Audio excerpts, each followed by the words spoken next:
다 같이 사도신경을 고백하심으로 수요 온라인 예배를 하나님 앞에 드리겠습니다. 전능하사 천지를 만드신 하나님 아버지를 나가 믿사오며 그 외에 우리 주 예수 그리스도를 믿사오니 이는 성령으로 잉태하사 동정녀 마리아에게 나시고 본디오 빌라도에게 고난을 받으사 십자가에 못 박혀 죽으시고 장사한 지 사흘 만에 죽은 자 가운데서 다시 살아나시며 하늘에 오르사 전능하신 하나님 우편에 앉아 계시다가 저로서 산자와 죽은 자를 심판하러 오시리라. 성령을 믿사오며 거룩한 공예와 성도가 교통하는 것과 죄를 사하여 주시는 것과 몸이 다시 사는 것과 영원히 사는 것을 믿사옵나이다. 아멘. 주가 일하시네. 함께 찬양드리겠습니다.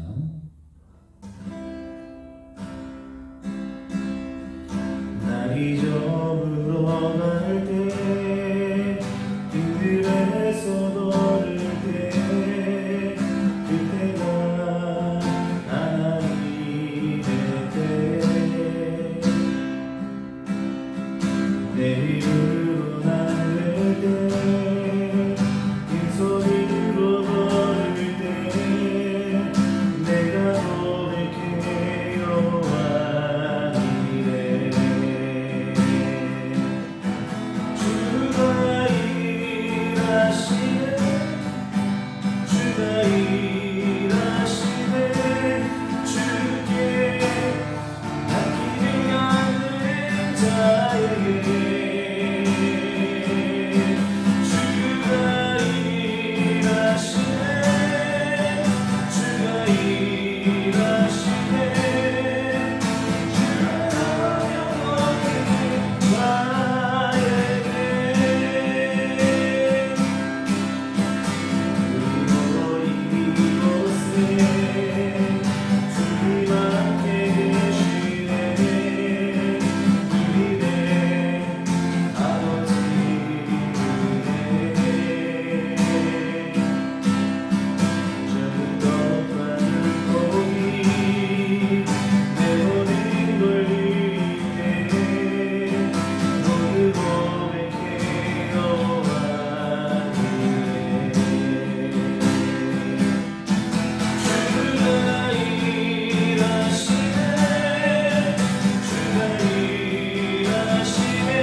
하나님 말씀은 이사야서 5장 8절부터 23절까지 말씀 제가 공독해 드리겠습니다.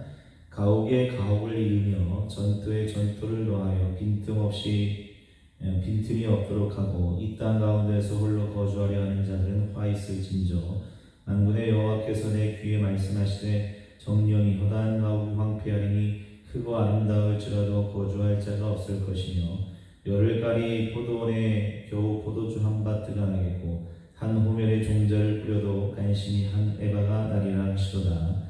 아침에 일찍 일어나 독주를 마시며 밤이 깊도록 포도주에 취하는 자들은 화 있을진저 그들이 연회에는 수금과 비파와 소고와 피리와 포도주를 갖추었어도 여호와께서 행하시는 일에 관심을 두지 아니하며 그의 손으로 하신 일을 보지 아니하는도다. 그러므로 내 백성이 무지함으로 말미암아 사로잡힐 것이요 그들의 귀한 자는 굶주릴 것이요 무리는 목마를 것이라. 그러므로 수월이 욕심을 크게 내어 한량없이 그 입을 벌린즉 그들의 호화로움과 그들의 많은 무리와 그들의 떠드는 것과 그 중에서 즐거워하는 자가 거기에 빠질 것이라. 여느 사람은 부풀이고 존귀한 자는 낮아지고 오만한 자의 눈도 낮아질 것이오되 오직 만군의 여호와는 정의로우심으로 높임을 받으시며 거룩하신 하나님은 공의로우심으로 거룩하다 일컬음을 받으시리니 그때는 어린 양들이 자기 초장에 있는 것 같이 풀을 먹을 것이요 유리하는 자들이 부자의 버려진 밭에서 먹으리라.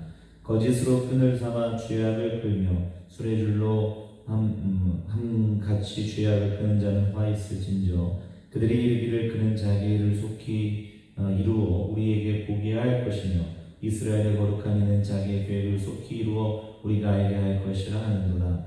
악을 선하다 하며 선을 악하다 하며 흑암으로 광명을 삼으며 광명으로 흑암을 삼으며 쓴 것으로 단 것을 삼으며 단 것으로 쓴 것을 삼는 자들은 화 있을진저 스스로 지혜롭다 하며 스스로 명철하다는 자들은 화 있을진저 포도주를 마시기에 용감하며 독주를 잘 빚는 자들은 화 있을진저 그들은 뇌물로 말미암아 악인을 의롭다 하고 의인에게서 그 공의를 빼앗는도다.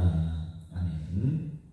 계속해서 이사야 말씀을 함께 나누고 있습니다. 우리 지난 시간에는요, 우리 특별한 은총을 입은 자들이 그에게 걸맞는 책임 있는 삶을 살아야 되는데도 불구하고 그렇게 살지 못하는 것에 대한 하나님의 심판 역사에 대한 말씀을 함께 나누었습니다. 역사에서는 특별히 하나님의 특별한 은총을 받았던 민족이 유대인 민족이거든요. 그런데 그 유대인 민족들이 그들의 어떤 하나님께서 주신 그 특권을 가지고 어떤 책임 있는 삶을 사는 것이 아니라 하나님으로부터 불순종하고 또 우상을 숭배하고 하나님을 떠남으로 말미암아 하나님의 심판으로부터 피해갈 수 없게 되었다는 말씀, 그 말씀 우리가 지난 시간에 함께 나누었습니다. 오늘 말씀은 그렇다면 이제 유대인들의 구체적인 죄가 목록이 무엇이냐, 그 죄의 목록에 대해서 함께 나누고 말씀하고 있는데요. 오늘 본문에 등장하는 그 문구가 있어요. 화 있을진저, 이 문구가 총 6번 등장하는데 이 죄의 목록들을 6가지로 분류해서 말씀하고 있는 것을 볼 수가 있습니다. 첫 번째는 우리 8절입니다. 8절 가옥에 가옥을 이으며 전토에 전토를 더하여 빈틈이 없도록 하고 이 땅 가운데서 홀로 거주하려 하는 자들은 화 있을진저, 이렇게 말씀하고 있어요. 가옥에 가옥을 이어요. 그리고 전토에 전토를 더해요. 그래서 빈틈 없이 빈틈 없도록 하고 또 이 땅 가운데 홀로 거주하려고 하는 자들이 있다, 이렇게 말씀하고 있어요. 오늘 본문은 이 말씀은 우리 송병현 교수가 이사야 특강에서 이렇게 말씀하고 있어요. 그 소수의 부유자들이 다수의 가난한 자들의 땅을 빼앗아서 그들이 부를 축적하는, 오늘날로 말하면 부동산 투기에 대한 말씀이 우리 8절 말씀이다, 이렇게 이야기하고 있습니다. 그래서 유대인들의 구체적인 죄 중에 가장 첫 번째 죄가 뭐냐면 부동산 투기를 했다는 거예요. 오늘날 저희도 남양주시에도 이제 다산 신도시가 들어오고 또 신도시 3기, 그래서 이제 이쪽에도 개발이 이제 앞으로 될 거다, 이렇게 지금 이야기하고 있는데 수많은 아파트들이 우후죽순 이렇게 이제 들어서고 있지 않습니까? 근데 그렇게 들어서 아파트 주위를 길을 지나가다가 항상 드는 생각이 뭐냐면 저 수많은 아파트들 가운데 왜 내 집은 없을까? 이런 생각 해본 적 없으십니까? 저는 굉장히 많이 했거든요.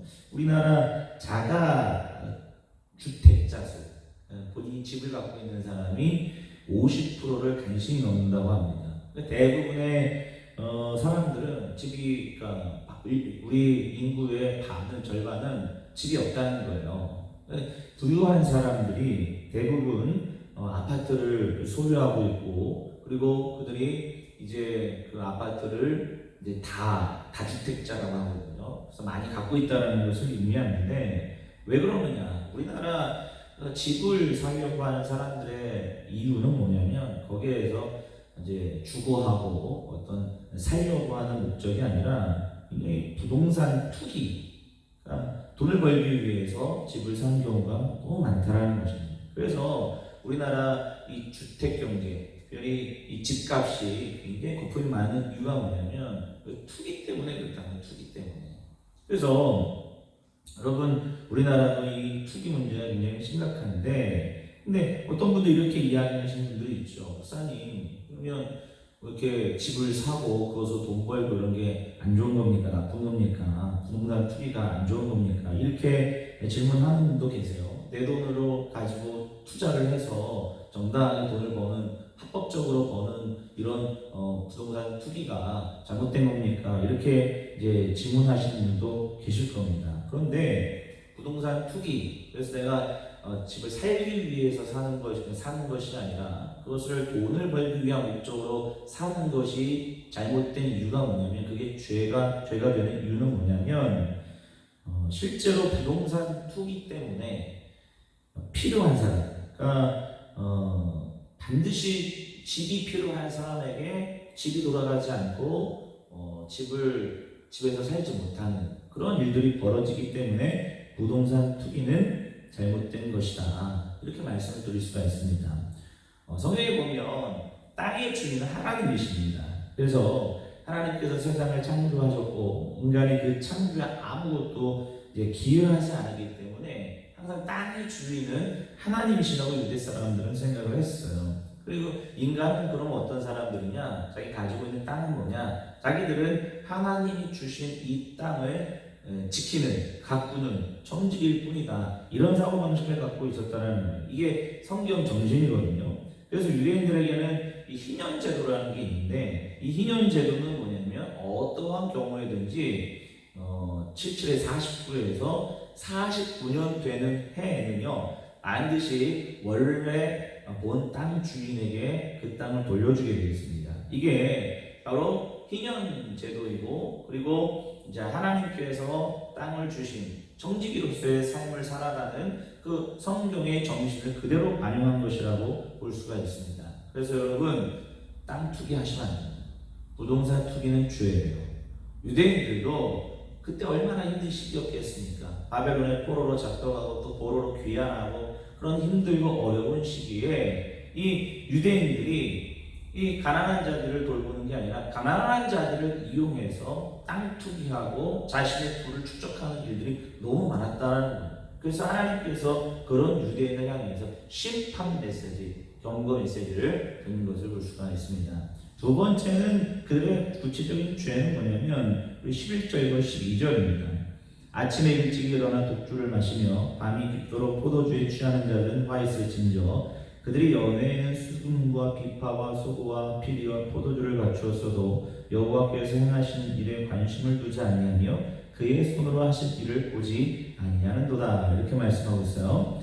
우리 아침에 일찍 일어나 독주를 마세요. 그리고 밤늦게까지 그 술에 취해 있고, 그리고 연회, 수금과 비파가 있고, 그러니까 날마다 호화로이 연락하는 자, 연애를 베풀고 즐기는 자, 이런 사람들에게 화 있을진저. 그들이 망한 이유는 뭐냐면 이런 사람들 때문이라는 거예요. 날마다 호화로이 낭비하며 사치하며 잔치 베푸는 사람은 어떤 사람입니까? 부자이니까 가난한 자들, 당연히 부자들이죠. 그러니까 지금 이 부자들에게 해당되는, 그래서 날마다 호화롭게 사치와 낭비로 연회를 즐기고 잔치를 베풀고 쾌락에 빠져있는 자들 때문에 하나님께서 그들을 심판할 거다, 이렇게 말씀하고 있다는 것입니다. 그러면 그들도 이렇게 이야기할 수 있지요. 자신들 왜 잘못됐느냐, 내 돈 가지고 내가 쓴다는데, 내가 잘못돼 쓴다는데 그것이 무엇이 잘못되었느냐라고 반문할 수 있겠지요. 이에 대한 대답이 예수님께서 아주 정확하게 누가복음 16장에서 비유를 통해 말씀하셨죠. 우리 누가복음 16장에는 그 예수님의 비유 가운데 날마다 호화롭게 즐기는 한 부자가 등장합니다. 그리고 그 집 대문 앞에서 그 헌대를 개가 와서 핥을 정도로 가난하게 힘겹게 살아가는 나사로라는 한 거지가 등장하죠. 그러니까 그 나사로라는 그 거지는 그 부자의 상에서 떨어지는 부스러기로, 찌꺼기로 날마다 삶을 연명하는 그러한 대비되는 말씀이 예수님께서 비유를 통해 말씀하셨어요. 죽어서 한 사람은 아브라함 품에 가고 한 사람은 불구덩이에 간다, 이런 예수님께서 비유를 말씀하셨지요. 그 부자는 자색옷을 입고 날마다 호화롭게 잔치를 베풀며 즐기는 삶을 살았다는 거예요. 이거 누가 얘기하냐? 누가 그런 사람들은 내 돈 가지고 이렇게 산다는데, 호화롭게 산다는데 그게 뭔 잘못이냐, 이렇게 얘기하시겠지만 그 부자 앞에 누가 살고 있었어요? 바로 가난해, 굉장한 어려움을 겪고 있는 가난한 나사로 거지가 살고 있었다는 거예요. 심지어 이 부자는요, 그 죽어서 갔을 때에 아브라함에게 이야기할 때에 그 거지의 이름을 알고 있어요. 나사로라는 정확한 이름을 알고 있습니다. 이름을 알고 있고 그리고 그 자신의 대문 앞에서 거주하고 있는 그 거지가 있음에도 불구하고 그 거지를 도와주거나 살려주거나 아니면 그 병을 치유해주거나 그 다음에 자비를 베풀거나 아니면 선행을 한다거나 이런 것 전혀 관심 없이 자기 돈을 가지고 매일같이 호화로이 연락하고 즐기고 그리고 쾌락에 빠져 살아가는 그 모습 그 자체가 죄악이다. 그것은 죄다라고 주님께서 규정하고 있는 것을 볼 수가 있습니다.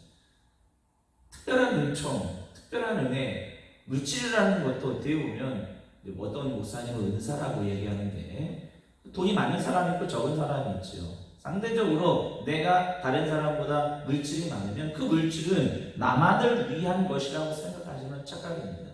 그건 땅도 그렇고 그 다음에 우리 집도 그렇고 우리가 살아가는 전반적인 우리의 삶의 모든 것은 다 하늘로부터 오는 거예요. 하나님께서 우리에게 주신 거거든요. 거기에는 누구의 몫이 따로 있느냐? 이거는 이웃들을 향한 어렵고 힘들고 가난한 자들을 향한 그런 물질이 거기에 포함되어 있다는 것을 잊어서는 안 되는 거예요. 그래서 우리가 어려운 이웃들을 외면하고 그리고 어려운 가난한 사람들을 외면하고 나은 사람 잘 먹고 잘 살고 그리고 그것을 호화롭게 사치하며 낭비하며 살아가는 것 그것은 명백히 죄라고 규정하고 있다는 건 잘못된 것이라는 거예요. 그래서 우리는 항상 이웃들을 돌봐야 돼요. 그리고 나보다 힘들고 어려운 사람들을 항상 돌봐야 되는 삶을 살아가야 되는 게 바로 우리 그리스도인들의 몫이라는 사실을 기억하시기 바랍니다. 그래서 이런 것들을 공식화하고 공식적으로 규정해 놓은 것이 11조예요. 11조가 우리가 10분의 1, 우리의 수입의 10분의 1을 따로 떼어서 우리 이제 헌금하는 것이 우리가 11조라고 하지 않습니까? 그런데 이 11조의 목적이 원래는 무엇이냐면 단순히 그 성전에 세금을 내듯이 성전의 부를 위해서 내는 것이 아니고 그리고 무슨 우리 오늘날 교회가 부를 쌓기 위해서 11조를 내는 게 아니고 여러분들의 10분의 1을 하나님 앞에 들여서 10분의 1을 몫을 가지고 하는 일이 뭐냐면 바로 이 어려운 이웃들을 돕는 거예요. 그리고 나보다 힘든 사람들을 돕는 거예요. 그 11조 정신이라는 사실을 반드시 기억하셨으면 좋겠습니다. 그래서 여러분 내가 가지고 있는 재물이 다 내 것이 아니에요. 거기에는 이웃들을 향한 몫이 따로 있음을 기억하시길 바랍니다. 그래서 하나님께서 유대를 향해서 지적하신 건 뭐냐면 너희들 부자라고 한다면 이웃을 위해서 가난한 자들을 위해서 돌봐야 되는데 그걸 하지 않았다. 옆집 힘든 사람들은 매일 굶어서 파화사 직전에까지 가고 있는데 매일같이 즐기며 연락하고 쾌락을 즐기는 그 모습을 보시며 하나님께서 이들을 심판하시겠다 작정하셨다는 것입니다. 세 번째는 뭐냐면 거짓 선지자들인데 18절입니다. 거짓으로 끈을 삼아 죄악을 끌며 수레줄로 함같이 죄악을 끄는 자는 화 있을진저 이렇게 말씀하고 있어요. 그러니까 거짓이죠. 거짓을 끈으로 삼아 어떻게 해요?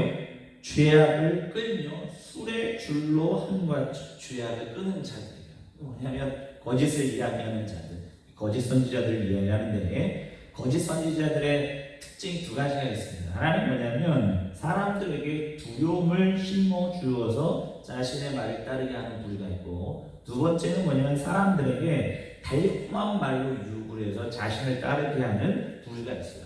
어쨌든 사람을 두렵게 만들거나 아니면 달콤한 말로 하거나 그래서 자신의 말을 따르게 하게끔 하는 것이 특징이 바로 거짓 선지자들의 특징이라는 것입니다. 인류의 역사에 보면 교회 역사를 보면 많은 사람들이 이 두려움과 달콤한 유혹에 빠져서 잘못된 신앙의 길을 갈 때가 너무너무 많았습니다.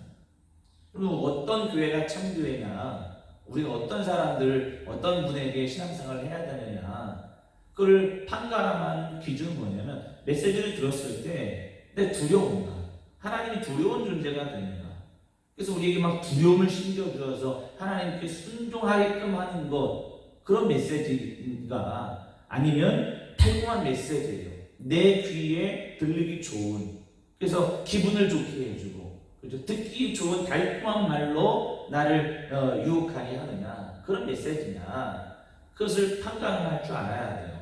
그런다고 한다면 거짓 선지자의 가능성이 굉장히 커요. 요즘 시대에 참 가르침을 가르쳐주는 교회를 찾기가 매우 어렵습니다. 그래서 여러분, 우리 예방교회에 오셔서 신앙생활 하시는 거, 저는 여러분들 귀에 달콤한 메시지 많이 증거하지 않습니다. 그렇다고 하나님을 두려운 분으로 소개하지도 않습니다.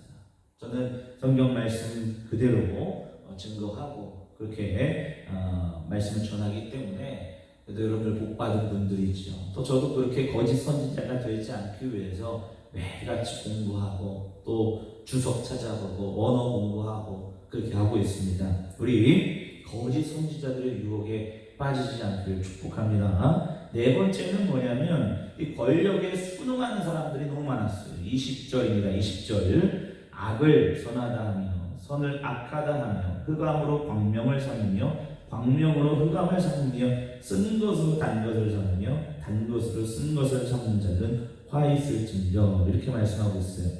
권력에 순응하는 사람들이죠. 악한 것을 악하다 하지 못하며 선한 것을 선하다 하지 못하는, 그죠? 선한 것을 악하다, 그 다음에 악한 것을 선하다, 권력에 순응하는 사람들이죠. 우리 제2차 세계대전 독일의 히틀러가 수많은 유대인들을 학살하지 않았습니까? 그런데 그 히틀러, 그 나치즘을 지지해줬던, 신학적으로 지지해주었던 그룹이 누구였냐면 교회들이었어요. 독일 교회들.